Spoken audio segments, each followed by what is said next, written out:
राज्य कृषि प्रबंधन एवं प्रसार प्रशिक्षण संस्थान मशोबरा शिमला प्रस्तुत करता है।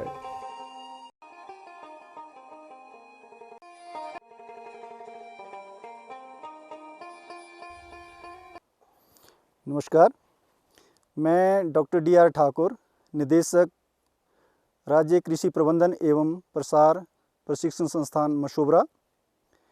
आज आप लोगों के सम्मुख जो हमारा ये संस्थान है इसके विषय में मैं बात करना चाहूँगा और इस संस्थान के जो मुख्य कार्य हैं उनके बारे में हम लोग बात करेंगे।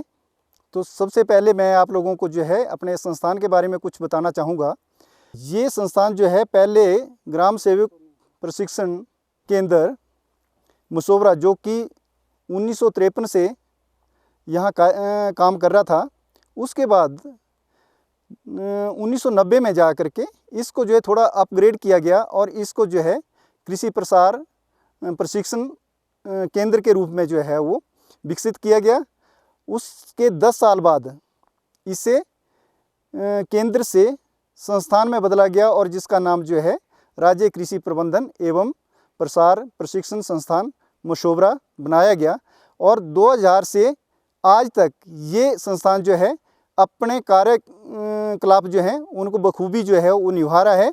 इस संस्थान का मुख्य उद्देश्य जो है वो हमारे कृषि अधिकारियों को, पशुपालन अधिकारियों को, उद्यान विभाग के अधिकारियों को और दूसरे जो विभाग हैं उनके अधिकारियों को उनकी ज़रूरत के अनुसार प्रशिक्षण देना जो है वो इसका मुख्य उद्देश्य है। इसके साथ हमारे जो किसान भाई हैं उनको भी ये संस्थान जो है अधिकारियों के माध्यम से और अपने इस संस्थान में उनको किसानों को यहाँ बुला करके जो है प्रशिक्षण का कार्य जो है वो बखूबी निभा रहा है। इसके साथ ही हम लोग जो है कई बार जो है किसानों के खेतों में जा कर के किसानों को जो है प्रशिक्षण उनकी ज़रूरतानुसार जो है वो प्रदान करते हैं। तो अभी मैं आपको एक दो एग्जाम्पल जो हमारी जो है सफलता की कहानियां हैं उनके बारे में मैं आपको जिक्र करना चाहूँगा। तो ये एक नया शहर जो है यहाँ से बसंत जो हमारा विकास खंड है उसमें एक गांव है, वहाँ के एक किसान हैं हेमचंद वर्मा जो कि MD बैंक जो हमारा हिमाचल प्रदेश का लैंड मॉर्गेज बैंक है उससे जो है वो सेवानिवृत्त हुए हैं। तो उन्होंने हमें ये बताया कि जब वो शिमला में कार्यरत थे उस वक्त जो है पीठ के ऊपर अपने घर में तैयार की गई सब्जियों को किल्टे में डाल करके, और वो किल्टा 15 से 20 किलो का होता था, उसको पीठ में डाल करके जो है वो अपने शिमला तक जो है अपने उत्पाद को पहुंचाते थे और उसके बाद अपना उस उत्पाद को जो है मार्केटिंग उसमें यार्ड में छोड़ करके उसके बाद जो है अपने कार्यालय में जाते थे, वहाँ जो है अपनी सेवाएं देते थे। उसके बाद शाम को जो है फिर घर आया करते थे। परंतु अगर 75 साल का एक बुजुर्ग अगर खेती को अपनाता है और वो कहता है कि मेरे को इसमें जो है एक तो का जो उपज है उसको देख करके मेरे अंदर जो है एक और जिज्ञासा पैदा होती है कि मैं इसको और अच्छी तरह से करूं, तो ऐसे बुजुर्ग जो हैं वो हमारे प्रेरणा स्रोत बन सकते हैं। हिमाचल प्रदेश एक सुंदर पर्वतीय क्षेत्र के रूप में पर्यटकों के आकर्षण का सदा से केंद्र रहा है। हिमाचल प्रदेश एक पहाड़ी राज्य है और इसकी 90% आबादी गांवों में निवास करती है। प्रदेश की कठिन परिस्थितियों के बावजूद यहाँ की अर्थव्यवस्था में कृषि का अहम योगदान है और 70% लोग आज भी अपनी आजीविका के लिए प्रत्यक्ष रूप में कृषि पर निर्भर हैं। प्रदेश के दुर्गम पहाड़ी क्षेत्रों में खेती करना भले ही एक कठिन कार्य है, लेकिन प्रदेश ने कृषि के क्षेत्र में उल्लेखनीय प्रगति की है। आज हमारी यात्रा जिला शिमला के छोटे से गांव नया शेर की है। शिमला की सब तहसील धामी के गांव नया शेर निवासी श्री हेमचंद वर्मा, जो ग्रामीण बैंक से प्रबंध निदेशक के पद से सेवानिवृत्त होकर अपने गांव नया शेर आए। मिट्टी से सोना उगाने का हुनर रखने वाले लोग खेती में नयापन लाकर केवल पैसा ही नहीं कमाते बल्कि दूसरे लोगों के लिए प्रेरणा भी बन जाते हैं। ऐसे ही सफल किसान हैं हेमचंद वर्मा। नमस्कार जी, मेरा नाम हेमचंद वर्मा मेरे पूज्य पिता स्वर्गीय श्री तिलकराम जी बमोत ग्राम निवासी थे और मैं एक साधारण कृषक परिवार से हूँ। मेरा बचपन वो गांव में ही बीता है और शिक्षा भी गांव के स्कूल, ये पहाल है, वहाँ मिडल तक की शिक्षा वहाँ से ग्रहण की है। उपरांत उसके जब मैं 9वीं क्लास के लिए यहाँ से शिमला जाना पड़ा तो पिताजी शिमला में ही सर्विस करते थे। वो सेंट्रल पीडब्ल्यूडी में नौकरी करते थे, तो उनके साथ ही मुझे हर सोमवार को सुबह 5 बजे घर से उठ के पैदल खड के रास्ते एनाडेल होते हुए शिमला पहुंचना होता था और सनातन धर्म हायर सेकेंडरी स्कूल गंज बाज़ार होता था, वहां से मैंने हायर सेकेंडरी करी। हेमचंद अपने 3 भाइयों और एक बहन में सबसे छोटे हैं। जब मैंने हायर सेकेंडरी की तो मेरे एक तरह से जो गरीब ही कहेंगे, गरीब जो कि मज़दूरी करते थे सेंट्रल पीडब्ल्यूडी में, उन्होंने मुझे कॉलेज, मैं गांव से पहला विद्यार्थी था जो कॉलेज गया और मैंने सन 68 में वहाँ से ग्रेजुएशन की। और उसी दौरान भाग्यवश मुझे भूमि विकास बैंक हुआ करता था तब, ये जो कि आज कृषि एवं ग्रामीण विकास बैंक के नाम से जाना जाता है, उसमें भू मूल्यांकन अधिकारी के नाम की वो पद मिल गया जो कि आजकल के शाखा प्रबंधक के समकक्ष है। इस बैंक में जाकर के मुझे ऐसे लगा कि जैसे मैं किसी डिपार्टमेंट में जैसी सेवा चाहता था कि मुझे सर्विस मिले, मुझे वैसी ही मिली, क्योंकि मुझे ग्रामीण परिवेश में जाने का मौका मिला। और फिर मैं प्रबंध निदेशक के पद से 2006 को सेवानिवृत्त हुआ और 39 साल मैंने इस संस्था में सर्विस की है। हेमचंद जी सन 2006 में सेवानिवृत्त हुए। कृषि में रुचि होने के कारण बिना विश्राम किए खेती के कार्य में लग गए। सबसे पहले इन्होंने एक समग्र कृषि योजना बनाई और चरणबद्ध तरीके से उसे पूरा करने लगे। हिमाचल प्रदेश राज्य सरकार व कृषि विभाग के सहयोग से 1.5 लाख लीटर का पानी का टैंक बनवाया, सूक्ष्म सिंचाई योजना और एक पावर टिलर व अन्य कृषि यंत्र प्राप्त कर कृषि को सुगम कर दिया और साथ ही परंपरागत कृषि के साथ साथ सब्जियों का उत्पादन कर समग्र कृषि व्यवसाय आरंभ कर दिया। सरकार के धन्यवादी हैं किसान वर्ग और वैज्ञानिकों के धन्यवादी हैं जिन्होंने के ट्रैक्टर, छोटे पावर टिलर और उसका वो इजाद किया और उसके बाद किसानों को उस पे सब्सिडी पे या उपदान पे सरकार ने उपलब्ध कराए। तो अब किसान का श्रम भी, समय भी और उसका अपना जो पूरे परिवार की मेहनत है वो बच जाती है। और अब आधे घंटे में हम उसको, अच्छा खेत छोटे हैं, हर जगह ट्रैक्टर चल नहीं सकता, तो अब पावर टिलर सरकार ने सब्सिडी पे देने शुरू कर दिए हैं। गांव में लोगों ने अब बैलों की जगह गाय पालनी शुरू कर दी है, जिससे कि उनको दूध भी मिलता है और उनके परिवार के बच्चों का और उनका भरण पोषण होता है। और जुताई के लिए वो बैलों की जगह पावर टिलर और पावर वीडर जो है वो प्रचलन में आए हैं और इससे किसानों की जो आर्थिक स्थिति है उसमें बहुत बदलाव आया है। अब किसान 3-3 फसलें लेनी शुरू कर दी है और जिससे कि उनके परिवार का, बच्चों की शिक्षा का और स्वास्थ्य का पूरा भरण पोषण हुआ जा रहा है। तो आइंदा के लिए जो आने वाला समय है उसमें सरकार की ओर से किसानों के लिए बहुत सी योजनाएं वो चलाई जा रही हैं। वो फसल बीमा योजना का भी प्रावधान है। तो किसान अगर समृद्ध होना चाहे तो वो पूरे तौर पे अपने जो आगे का विकास है उसको वो कर सकता है। जो एजुकेशनल टूर होता है उसमें बॉम्बे, आगरा, ये गोरखपुर, औरंगाबाद, ये सारे स्थानों का भ्रमण किया। इसके बाद जब वहाँ से आए तो मुझे करसोग ब्रांच खोलने का अवसर मिला और मैं वहाँ पे प्रबंध के रूप में कार्यरत रहा और 1995 में मैं महाप्रबंधक प्रमोट होकर के आया तथा फिर 2006 तक 2 से 2006 तक प्रबंध निदेशक के पद पर रहा और जो कि एक अब HAS आया IAS की पोस्ट है। मैं लास्ट बैंक कैडर का प्रबंध निदेशक था, MD था, उसके बाद HAS और IAS ही उस पद पर आए हैं। सर्वप्रथम मैं वर्मा जी को नमस्कार करूंगा। जो आज के कार्यक्रम के हमारे जो है कहानी के मुख्य पात्र हैं और एक बहुत ही प्रगतिशील किसान एवं मानव है।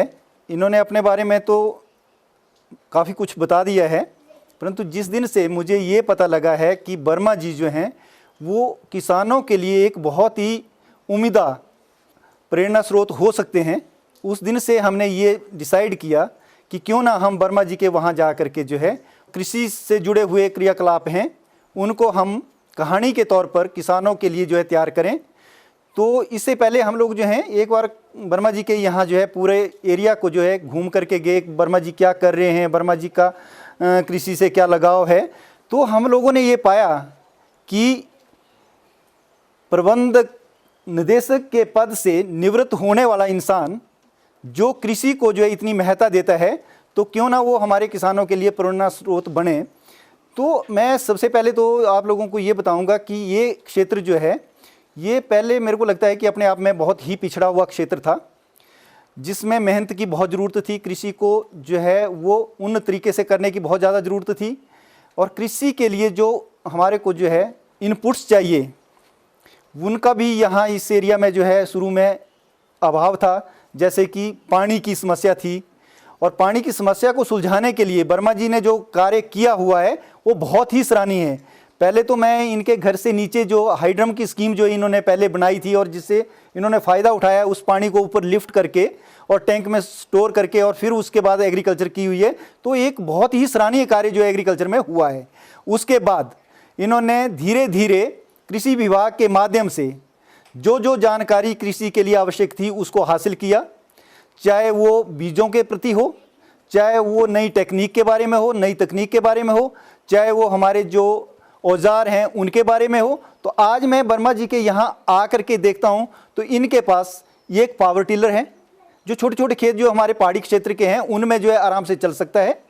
दूसरा जो है इनके पास जो है एक छोटा ट्रैक्टर है जो पहाड़ी क्षेत्र की जो है सबसे अच्छी जो जिसको मैं कहता हूँ कि हाँ एक मैकेनाइजेशन में बहुत अच्छा टूल है, वो इनके पास है। हिमाचल प्रदेश सरकार मुख्यमंत्री खेत संरक्षण योजना लेकर के आई थी और उसमें क्या था कि 80% अनुदान जो है वो किसान को सरकार की तरफ से मिलेगा, 20% जो है वो किसान का हिस्सा रहेगा। तो उस स्कीम को जब लेकर के आई तो उसमें भी बहुत सारी खामियां जो है किसान ने महसूस की। कई बार ऐसा होता था कि हाँ करंट पास हो रहा है, उसके नीचे जो है अगर घास आ गई तो उसका करंट जो है अर्थ हो रहा है, उसमें पूरा प्रॉपर करंट नहीं आ रहा है, उससे जो भी पशु थे वो रुक नहीं पा रहे थे। तो इन्होंने उसका जो एक नया संविधान जो है हम लोगों के लिए दिया और वो समाधान इन्होंने क्या दिया कि ज़मीन के लेवल से कम 3 से 4 फुट का जो है वो जाली का जो है वो फेंसिंग करें और उससे ऊपर जो है सोलर का जो है वो प्रावधान रखें। और इनका जो सुझाव था उसको जो है वो हिमाचल प्रदेश सरकार ने, कृषि विभाग ने माना और आज जो है वो कंपोजिट सोलर स्कीम के नाम से जो है वो स्कीम जो है लॉन्च हुई है। परंतु अभी हम लोग ये देख रहे हैं कि इन्होंने अपने खेतों को जो है जहाँ जहाँ इनका जैसे मान लो कि 2 एकड़ का एरिया है तो उसको इन्होंने अपने लेवल पर फेंस किया हुआ है, उसमें 3 फुट की जाली लगा करके इन्होंने, ताकि जो छोटे जानवर हैं, जंगली जानवर हैं, जिसमें हमारा खरगोश आ गया, सैल आ गई या दूसरा और भी कोई इस तरह के जानवर जो बिल्कुल छोटे साइज़ के हैं और ज़मीन के नीचे से जो है वो एंटर किया करते थे, आज उनकी एंट्री जो है खेतों में वर्जित हो चुकी है और वो जो सारे खेत हैं वो संरक्षित हो चुके हैं। जो भी उसके बीच में ये खेती में लगा रहे हैं, जैसे आज की डेट में इन्होंने बीन लगाई हुई है, गोभी लगाई हुई थी, तो उसका जो नुकसान जानवरों के माध्यम से हुआ करता था इन्होंने उसको जीरो कर दिया है। वर्मा जी के माध्यम से नया शेर से ये सभी किसानों को मैसेज दे रहा हूँ कि अगर हम लोग जो हैं दिल से इस एग्रीकल्चर को करने का, ये कृषि को करने का प्रयास करते हैं तो कृषि से बेहतर जो है कोई भी व्यवसाय नहीं हो सकता है। वर्मा जी, आपका बहुत बहुत धन्यवाद करता हूं। परिणाम स्वरूप हेमचंद ने आटा पीसने की चक्की व धान से चावल निकालने की मशीन भी लगा ली। कृषि का बहुत सारा भाग जंगली जानवर नष्ट कर जाते थे, लेकिन कहते हैं कि आवश्यकता आविष्कार की जननी है। हेमचंद ने अपने स्तर पर खेतों में तारों व सरियों से स्वयं डिजाइन की गई बाड़ लगाई। हालांकि सरकार के धन्यवादी हैं कि काफ़ी अरसे के बाद अब ये मुख्यमंत्री खेती संरक्षण योजना शुरू हो चुकी थी और उसके बाद अब इसको बल मिल रहा है और सौर ऊर्जा खेती संरक्षण योजना चालू है। परंतु इसमें इससे पूर्व ये था कि उसमें ऊपर की तारें तो लग जाती थी, परंतु नीचे से छोटे जानवर जैसे खरगोश है, शायल है और दूसरे वो घुस करके, खासकर हमारी जो कैश क्रॉप होती है, मटर होता है, बीन होती है या गोभी होती है, उसको चट कर जाते थे, उसकी छोटी पौधी खा जाते थे। परंतु उसके बाद हमने टेकअप किया और मैंने तो इससे कोई 10 साल पहले दिल्ली से छोटी जाली 3 फुट की जाली लेकर के अपने खेत को वो संरक्षित कर दिया था। उसमें रात का जानवर कोई नहीं आता था। गांव में महिलाएं किसान भी हैं और घर परिवार संभालने वाली कुशल गृहिणी भी। महिलाएं लगातार अपने हुनर के साथ कृषि और संबंधित उद्यमों की धुरी बनी हुई हैं, फिर चाहे पशुपालन हो या कृषि बागवानी। यात्रा आरंभ करने के लिए पहला कदम जरूरी होता है। एक बार जब कदम उठ गया तो समझो यात्रा अपने लक्ष्य तक पहुंच जाएगी। इस यात्रा में इनका पूरा परिवार कृषि गतिविधियों से जुड़ा है, जिनमें इनकी पत्नी प्रमुख हैं। बीच का मेरा जीवन ऐसे रहा कि 1971 में मेरा विवाह यहाँ पास ही घेणी के पास एक प्रिंसिपल हुआ करते थे, उनकी पुत्री से विवाह हुआ और मेरे 5 बच्चे हुए। शुरू में 3 बेटियां हुई और बाद में 2 बेटे आए। भाग्यवश सभी स्नातकोत्तर MA से ऊपर के पढ़े बच्चे हैं। मेरी धर्मपत्नी अभी तक, जिसने के बीच में पूरे एग्रीकल्चर को, जबकि हमारे 20-20 क्विंटल कनक, 20-20 क्विंटल धान, मक्की सब कुछ हुआ करती थी, मुझे पूरा सहयोग दिया और अकेले से पशुपालन भी किया। 4-4 भैंसें हमने रखी होती थी और इतनी ज़मीन का वो प्रबंध वो चलाती थी और उसी के ही बल पर और उसी के ही सहयोग से यहाँ तक बच्चों का पालन पोषण भी किया और ये घर का ये भी सब संभाल के रखा। आधुनिक बेरोजगार युवाओं के लिए प्रेरणा स्रोत रहे वर्मा जी की मंझली बेटी हूँ मैं। बचपन से ही कृषक परिवार में, कृषक संस्कारों में पली बड़ी। पापा का बचपन से ही कृषि की तरफ रुझान रहा। आज ये अतिशयोक्ति ना होगी अगर मैं ये कहूँ कि मैं कभी भी ये महसूस नहीं किया कि हम क्लास 1 ऑफिसर के बच्चे हैं। हमेशा ऐसे लगा कि हम कृषक के बच्चे हैं। शिमला में पले बड़े, लेकिन रहे कृषक और किसानी संस्कारों में ही। मेरे पापा की सच्चाई, ईमानदारी, साफगोई और मेहनत और संघर्ष, ये सारे संस्कार हम सब बच्चों में जो है वो मेरे पिता से ही, मेरे माँ से ही हमें मिले हैं। बचपन से ही कृषक परिवेश में पले बड़े, कभी भी ऐसा महसूस नहीं होता है और हमेशा से ये जो कृषक संस्कार है ये आगे भी मेरे काम आए। और आधुनिक समय में जब युवा बेरोजगारी से जूझ रहा है और हम अपने परंपरागत पेशे कृषि को जो है वो छोड़ते जा रहे हैं, शहरों की तरफ भागते जा रहे हैं, और जब आधुनिक युवा शहरों में अच्छा रोजगार पाने में जो है वो असफल होता है, तो कहीं ना कहीं उसे अपने पुश्तैनी पेशे की याद जरूर आती है।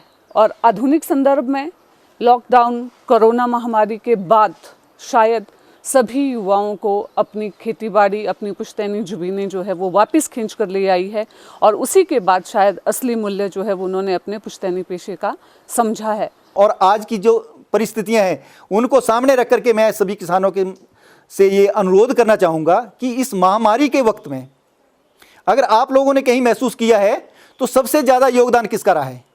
वो योगदान रहा है हमारे कृषकों का, हमारी खेती का। अगर हमारे पास जो है खाद्यान्न नहीं होता तो इस महामारी में जो है हमारा सर्वाइवल, जो हमारा जीना जो है वो दूभर था। ये पढ़ा लिखा परिवार जो है वो अपने खेतों को नहीं भूला है। ये सबसे बड़ी देन जो है कृषक जगत के लिए जो है ये है। और मैं इसको मानता हूं कि अगर सभी लोग एससी वर्मा के परिवार की तरह सोचते हैं तो मेरे को नहीं लगता कि हमारा कृषि जो पीछे जा रहा है वो पीछे जाए। आज हमने देखा है कि केमिकल्स यूज़ करने से जो फल सब्जी का उत्पादन होता है उससे काफ़ी हेल्थ इश्यूज आ रहे हैं।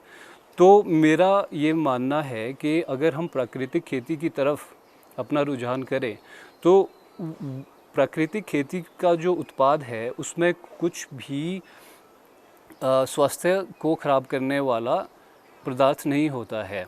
आजकल की जैसे हम बात करें, अब जिस तरह की महामारी फैली हुई है सारे में, सब लोग अपने घरों में आए हुए हैं, तो जिन लोगों को भी यह भाग्य प्राप्त हुआ है कि उनके पास अपना एंसेस्टर्स की ज़मीन है या फिर उन्होंने लीज़ पे ली हुई है, तो उन लोगों को चाहिए कि अपना जो समय है जब वो लॉकडाउन में है वो कुछ सीखें। आज हेमचंद ने सारी चुनौतियों को पार करते हुए खेती को आय का मुख्य जरिया बनाया। बस जरूरत है अभिनव समग्र कृषि व्यवसाय की। खेती की आधुनिक तकनीकें और सूक्ष्म सिंचाई सुविधाओं को अपनाने की। किसी भी कार्य को योजनाबद्ध तरीके से अंजाम देना एक प्रकार से सफलता का एक संकेत है। यह बात अन्य व्यवसायों की तरह कृषि पर भी लागू होती है।